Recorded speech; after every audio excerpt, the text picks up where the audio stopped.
Cet homme est un PDG au bureau la journée, mais de retour à la maison, il s'assoit dans un fauteuil roulant pour faire pitié. Jack est un riche homme d'affaires insouciant qui aime se faire passer pour différentes personnes. Chaque fois qu'il prend l'avion, il choisit la plus jolie fille parmi le personnel d'accueil et se dirige droit vers elle. C'est moi, la fille, ignorant la vérité, le salue chaleureusement. Ensuite, Jack lui tend ses bagages sans scrupule. C'est ainsi que l'homme a une fois de plus usurpé une identité pour profiter d'un service d'accueil gratuit. Ses amis lui demandent s'il ne se lasse pas de faire ça. Jack répond qu'il aime aussi sortir avec de belles femmes sous diverses fausses identités. Se rencontrer le samedi, tomber amoureux le dimanche et rompre le lundi. C'est sa devise. À peine a-t-il fini de parler que Jack reçoit un appel. Sa mère est décédée et il doit rentrer chez lui pour trier ses affaires. Jack se précipite dans sa ville natale et s'assoit dans le fauteuil roulant de sa mère, perdu dans ses pensées. Se remémorant des scènes de son enfance, Jack allume la radio. Une mélodie familière résonne à ses oreilles. Il se met à danser sans retenue. Derrière lui, une belle femme aux formes voluptueuses entre. Voyant cela, Jack s'empresse d'éteindre la radio. La femme explique qu'elle cherchait quelqu'un pour l'aider à déplacer une armoire.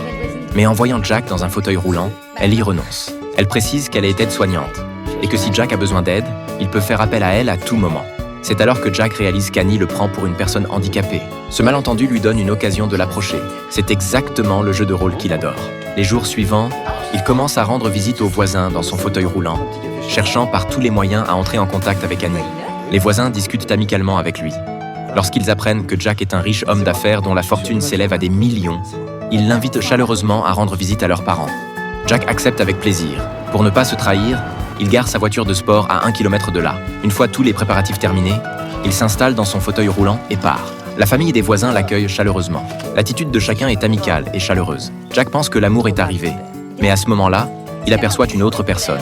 Annie fait les présentations, insistant sur le fait que sa sœur est célibataire. Mais l'insistance d'Annie fait comprendre à Jack ses intentions en un instant. Après le repas, ils sont poussés dans le jardin pour admirer la pluie. Voyant que Jack n'est pas intéressé, Amy prend l'initiative de lui demander s'il fait du sport. Mais il se contente de montrer ses jambes, ne voulant même pas en parler.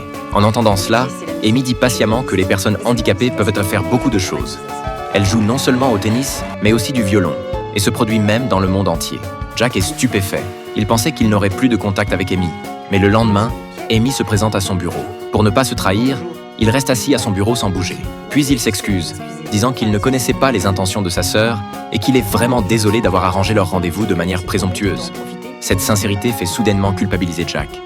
Il veut avouer à Amy qu'il n'est pas handicapé, mais les mots ne sortent pas. Cependant, Amy semble comprendre son embarras. Elle pense que Jack ne peut pas surmonter le regard des autres et a caché son fauteuil roulant. Cela rend encore plus difficile pour Jack d'avouer la vérité. En partant, Amy l'invite à venir voir son match de tennis. Le lendemain, Jack, curieux, se rend sur le lieu du match. Il repère immédiatement